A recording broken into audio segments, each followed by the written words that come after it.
एका गावामध्ये एक शिरप्या नावाचा मेंढपाळ राहत होता. त्याला एकुलता एक मुलगा होता. त्याचं नाव होतं सदू. एकुलता एक असल्यामुळे सदू वडिलांचा फार लाडका होता. पण वडिलांच्या फाजील लाडामुळेच तो थोडा बिघडलाही होता. दिवसभर उन्हाडक्या करण्यातच तो आपला वेळ वाया घालवत असे. वडिलांबरोबर मेंढ्या राखायला जाणं सदूला अजिबात आवडत नसे आणि लाडका असल्यामुळे वडीलही त्याला कधी बळजबरी करत नसत. पण एक दिवस असा आला की शिरपाला 3 दिवसासाठी बाहेर गावी जावं लागणार होतं. त्यामुळे तो सदूला म्हणाला, ये बघ साध्या, 3 दिवसासाठी मी तालुक्याच्या गावाला जातोया. ये 3 दिवस तुलाच मेंढर घेऊन जावं लागणार आहे. मेंढरांवरती नीट लक्ष ठेवायचं बर का. जंगली जनावर दबा धरून हल्ला करतात. जर जनावर दिसलं की लगेच ओरडून गाव गोळा करायचा. आलं का ध्यानात? हा? सदूनं नाईलाजानच होकारार्थी मान हलवली. ठरलेल्या वेळी सदू मेंढ्यांना घेऊन माळ रानावर गेला. मेंढ्या गवत खाण्यात मग्न होत्या. सदू बाजूला झाडावर बसला होता. उन्हाळक्या करणाऱ्या सदूला असं चुपचाप बसून राहायचा भारी कंटाळा आला.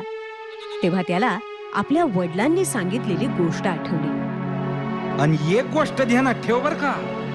जंगली जनावर आलं की लगेच ओरडून गाव गोळा करायचा. आपण ओरडल्यावर लोक खरंच गोळा होतात का हे पाहायची सदूला इच्छा झाली आणि म्हणून तो जोर जोरात ओरडायला लागला. लांडगा आला रे, लांडगा आला रे, लांडगा आला रे, लांडगा आला रे. त्याबरोबर सगळे गावकरी हातातली आपली कामं टाकून काठ्या घेऊन सदूकडे धावले. लांडग्याला पळवून लावण्यासाठी काही जण भांडी बडवत आले. हे सगळं पाहून सदू पोट धरून हसायला लागला. सदूला हसताना पाहून एक गावकरी म्हणाला, काय रे पोरा, कुठे आहे लांडगा? सदू म्हणाला, लांडगा बिंडगा कुणी आलेलं नाही. म्या तुमची परीक्षा घेत होतो. म्या ओरडल्यावर तुम्ही येता का नाही ते म्या पाहत होतो. सदूच्या या वागण्याचा गावकऱ्यांना फार राग आला. पुन्हा असं न वागण्याचा सल्ला देऊन गावकरी निघून गेले. दुसऱ्या दिवशी पुन्हा मेंढ्यांना चरण्यासाठी सोडून सदू झाडावर बसला.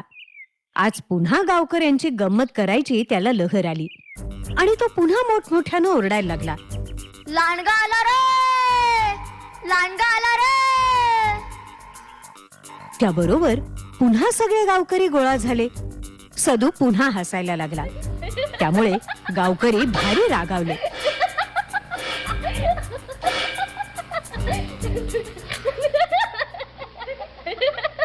अरे सध्या असं खोटं बोलून कशा पायी आमचा येळ वाया घालवतोस.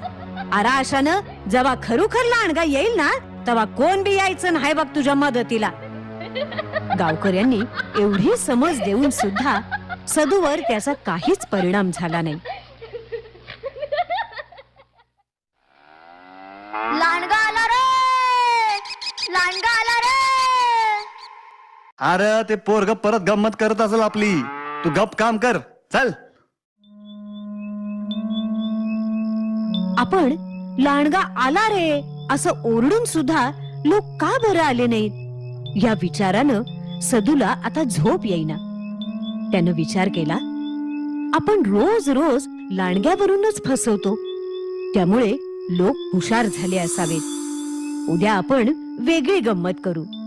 लांडग्याऐवजी वाघाचं नाव घेऊ, म्हणजे तरी लोक नक्की फसतील. ठरवल्याप्रमाणे दुसऱ्या दिवशी सदू ओरडायला लागला. वाघ आला रे, वाघ, वाघ आला रे, वाघ आला रे, वाघ. त्याबरोबर सगळे गावकरी काठ्या घेऊन भांडी वाजवत पुन्हा मदतीला धावून आले आणि सदूला हसताना पाहून अतिशय रागावले. आता यापुढे या खोटारड्याच्या मदतीला कोणीही यायचं नाही असं ठरवून ते तिथून निघून गेले. गावकऱ्यांना पुन्हा फसवण्यात यशस्वी झाल्याचा फाजील आनंद सदूच्या चेहऱ्यावर दिसत होता. मेंढ्या एकाएकी का ओरडायला लागल्या हे पाहण्यासाठी सदूनं आपली मान वळवली आणि भीतीनं त्याची दाखीळच बसली. कारण त्याच्या समोरून खरोखरच एक वाघ त्याच्या मेंढराला घेऊन जात होता. सदू आता चांगलाच घाबरला. तो मोठमोठ्यानं ओरडायला लागला, धावा धावा वाचवा, वाघ आला रे, अरे धावा रे, वाघ आला. धावा धावा वाचवा, वाघ आला रे. पण सदूच्या खोटं बोलण्याला वैतागलेले कोणीही गावकरी त्याच्या मदतीला आलेच नाही. सदूला आपल्या खोटं बोलण्याची चांगली शिक्षा मिळाली होती. तेव्हा पाहिलत ना मुलांनो, खोटं बोलण्यानं नेहमी आपलंच नुकसान होतं.